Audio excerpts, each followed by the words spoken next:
I recently joined in June, so I know where you're at, faculty, with technology overload coming in and having to get adjusted to everything new. But we are here to support you. So please reach out. We have some great advisors. We're all just really here to serve you and make sure that you have a smooth start to your year. I'm going to go ahead and get started. There is a lot of information to present today. I'm going to try my best to focus in on the Ally Accessibility course report that you have in Canvas so that you can use that tool to make sure that your course is meeting the accessibility guidelines that have been mandated and put in place not too long ago. Just a word about how that rolled out. There were some guidelines as far as the size of the institution and when they needed to have this requirement met. They pushed it back, knowing that it was just going to take some time. The law states that it needs to be 100% compliant. I think our goal right now is to make sure that we have every course at 95%. And for some of us, that's going to be a huge or seem like it's going to be a huge task, but we're going to really try very hard to advise you as best we can for all of the different situations that you may have in your course to meet accessibility and how you can do that easily. Again, reach out to us if you're experiencing difficulty. My goal today is to make sure that you have a broad overview of what where everything is that you can use to build accessible artifacts into your course and to clean up your course so that you're meeting that 95%.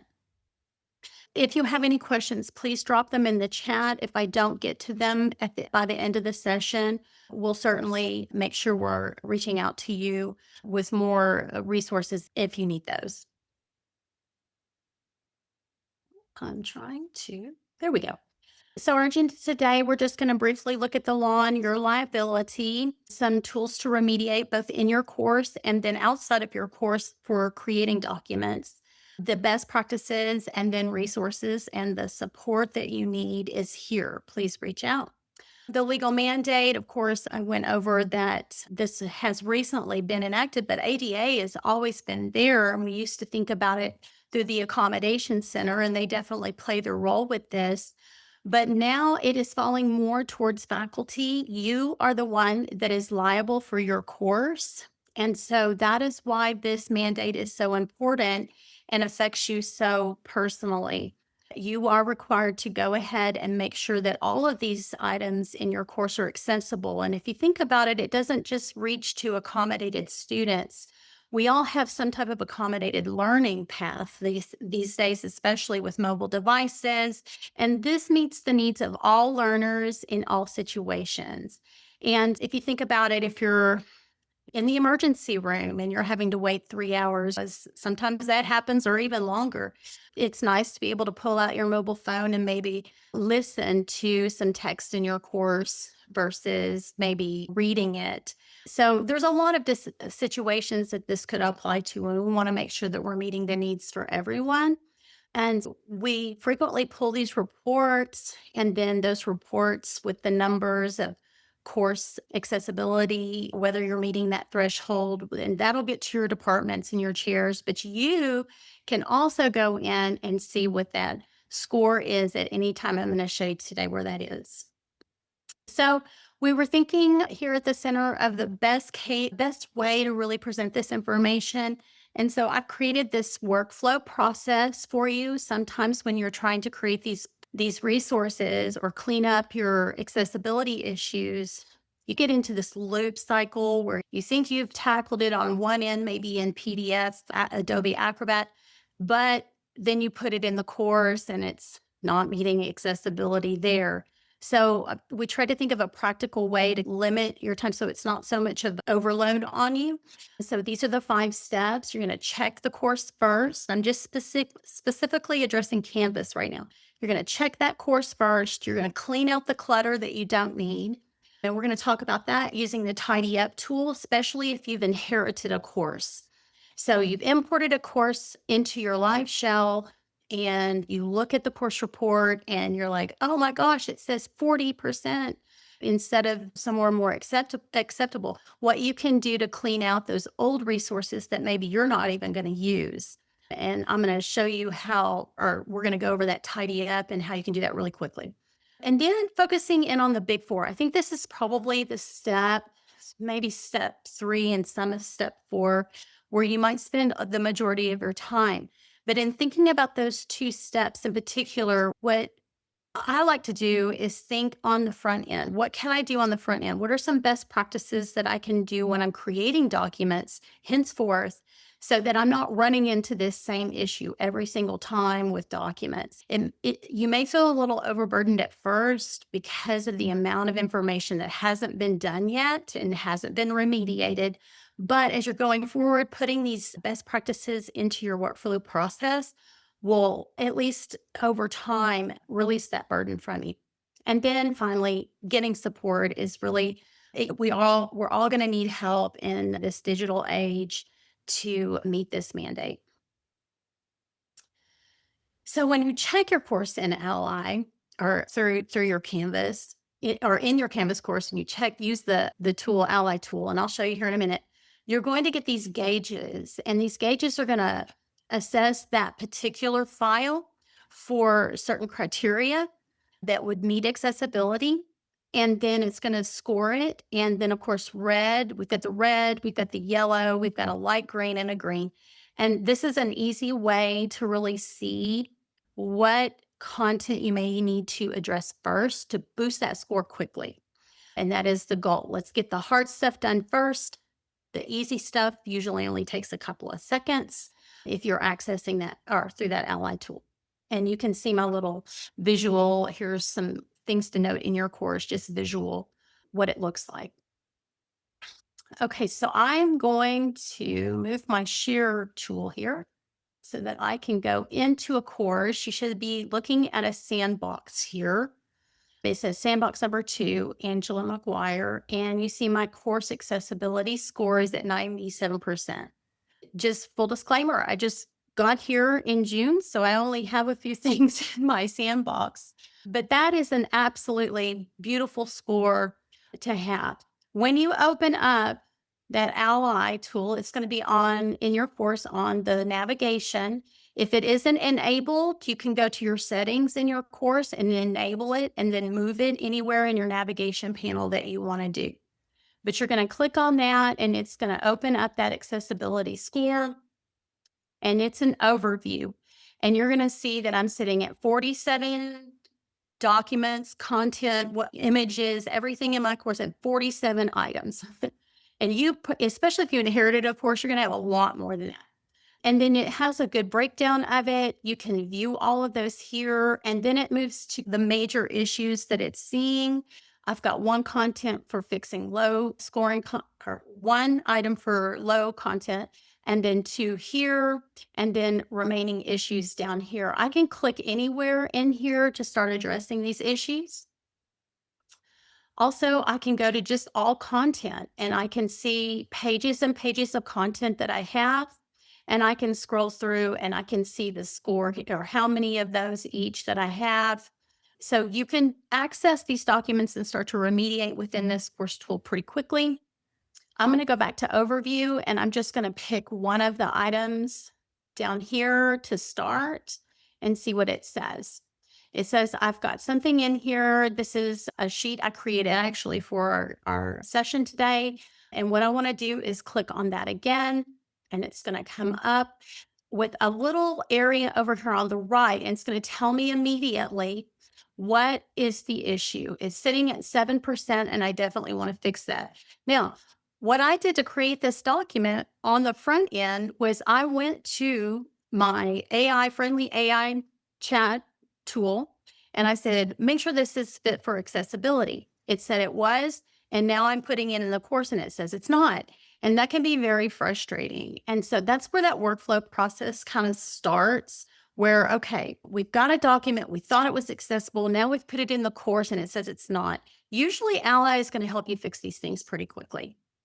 So what does it mean? It tells you it's untagged and it can auto tag right here. So I'm going to say auto tag it and generate the tags. It's going to prepare a preview. And then it's going to give me some issues with my page structure. I'm going to look, it's got it highlighted over here, heading 1, heading 2, and then it's got a table, paragraph. I would need to go in and fix all of these things. Sometimes you can drag them, sometimes you can click on and learn more. And at the end of it all, I'm going to just approve it for today just to make sure that I have everything done pretty quickly. And it also gives you an option to download that original file. And sometimes that does as well. Now, what it's done here is it's marked it up to 64 from 7. So I'm doing better. It's given me an orange light. I may decide to go ahead and keep remediating at this point, or I may go ahead and say, you know what, I don't have time. Let's see if I can't go and do something else really quickly to get that score up. The more you do the quick things, the easier it is to go ahead and get that score up.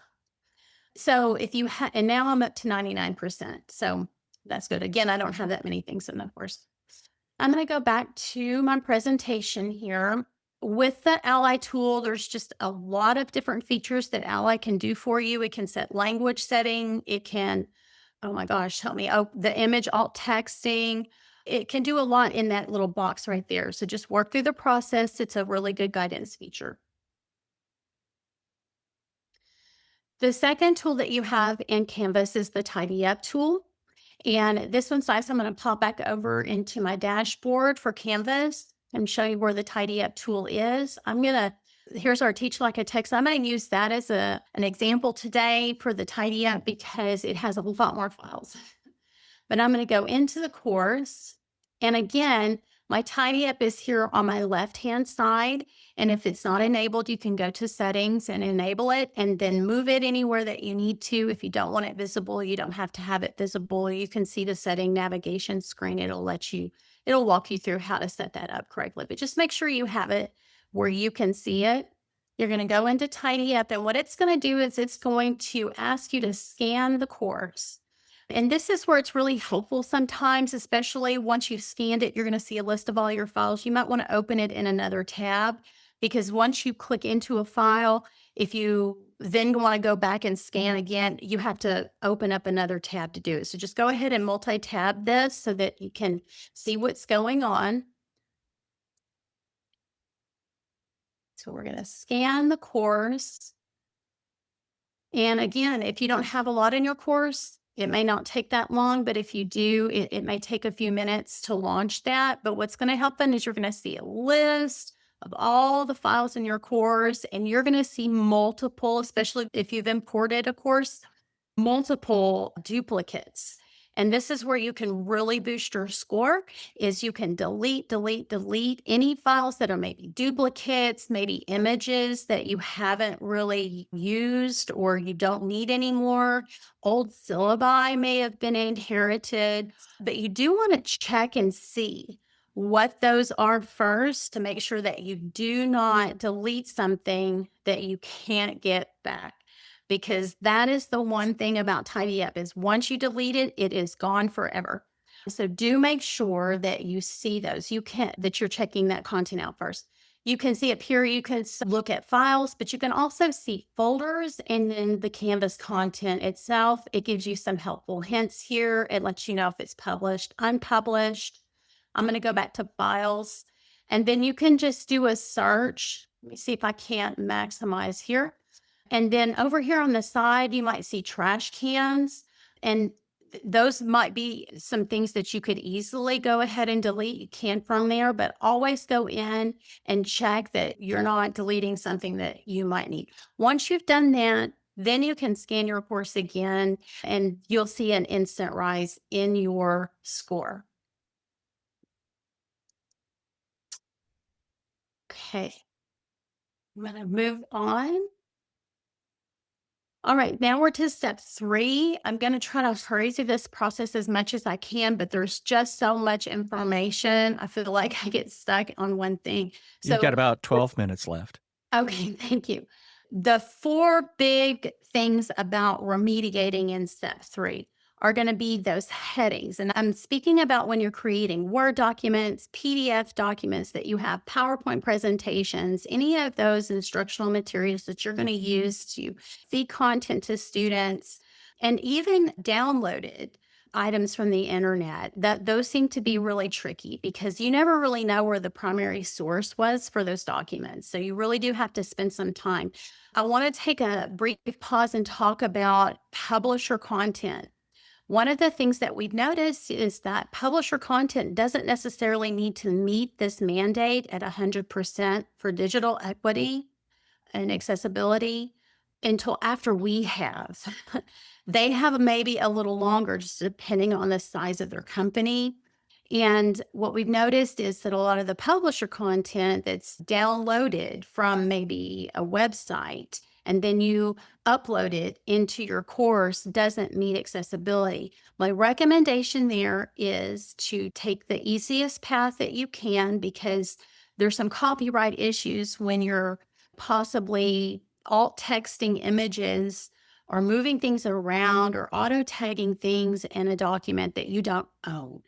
And so make sure you're thinking about that. The easiest way would be to either get a link based, so it's linking directly to their website. A lot of times these websites themselves have the accessible versions, but if you download it, then all of a sudden it's not.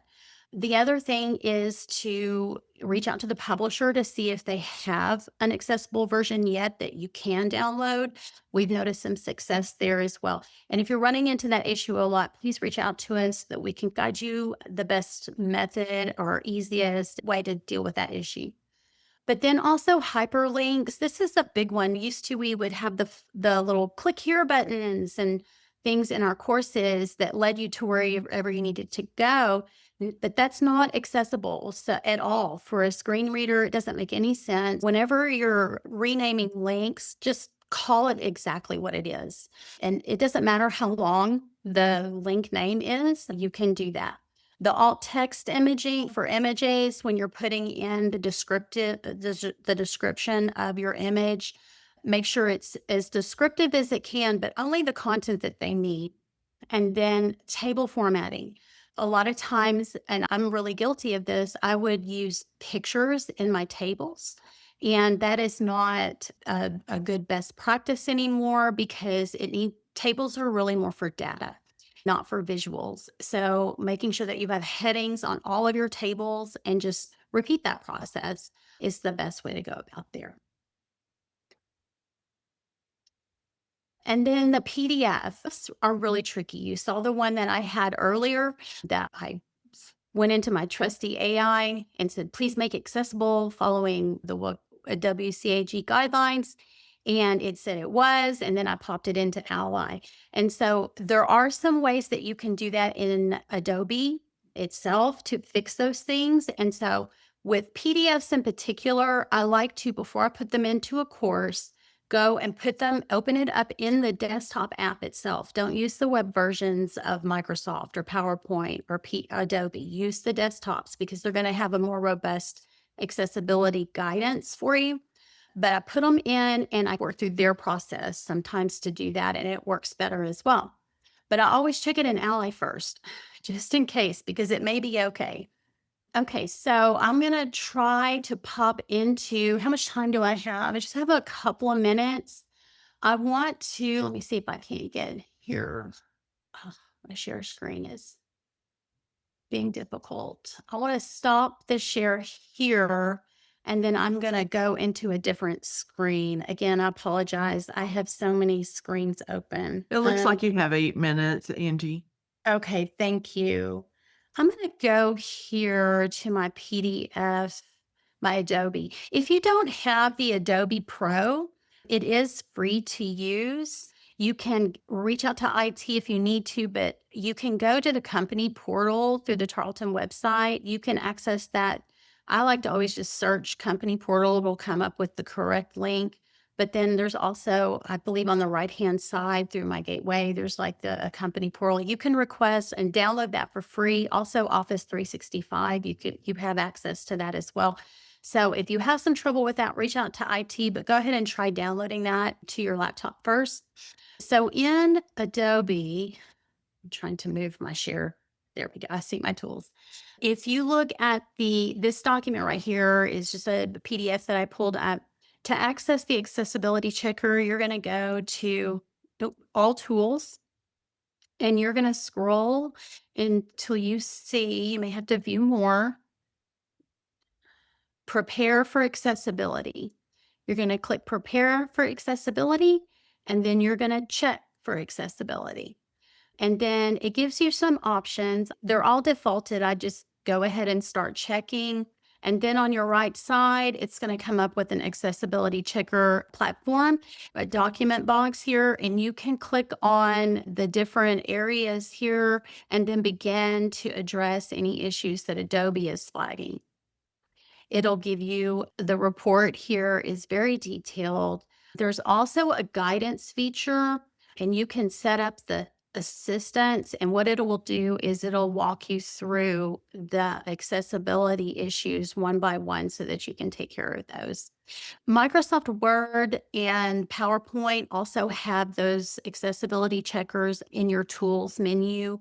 And so they've always been there. You probably just haven't seen them. I will say that if you want an easy way to fix a lot of content that you're creating on your own, you can go ahead. I like Word better now. We used to say PDFs were better for online learning, but nowadays, Word seems to be at this point an easier way to deal with a lot of these accessibility issues because the Adobe Pro, it's pretty robust and very detailed, and it can get really tricky when you're trying to figure out reading order and page structure and all of the different issues. And it might just be easier to convert it back to Word and use their tools to fix it. 5 And then minutes. what's that? You've got 5 minutes. Okay, that's great. I'm down to one more thing. I do need to go back and pop into my other screen really quickly. I'm gonna get this screen two. And so you should be seeing my step 5 for media captions. And I'm going to talk just briefly about Studio. You need to make sure that all your videos are captioned. You can do that inside Canvas as well using Canvas Studio. You can create your videos in there. It automatically captions them for you. You can change the language set in there. It's very easy to use. You can import from YouTube and other places that you have videos, and you'll have to allow for captioning, and it will go ahead and do that for you. Always check to make sure that your captioning, especially for uploaded videos or imported videos, is correct. Sometimes when you transfer from one type of video tool to another, it might not catch everything. So do check that. And then also math, like STEM students, engineering majors. I'm going to go ahead and show you MathPix. MathPix is, you can use some of it for free. I think there's just a little bit you can do in it, but there is a paid version as well that's a little more robust. So if you're finding yourself really having issues with your math equations and things like that, our content rich editor in Canvas does have the latex editor for simple types of formulas. But when you're looking at more complex, rigorous math, you might need something else. Also, MathPix is there for any type of PDF. And so it accurately converts those PDFs and images into readable text. And so that's the really easy way out. And then also AI can be your friend here too. Just make sure you're double checking everything and always keep that human in the loop when you're using AI tools and these other converters, just to make sure that you're taking care of business. And then finally, again, we're here to help. This is a huge mandate that we're all, we've just been thrown into, it feels like. And we're all learning. I know the CEE is definitely involved with a lot of webinars and trainings. We can point you in the right direction. We're here to support you. But try to think about that workflow process and how it might relate to you and benefit you. And then you can always either department or one-on-one consult reach out to us.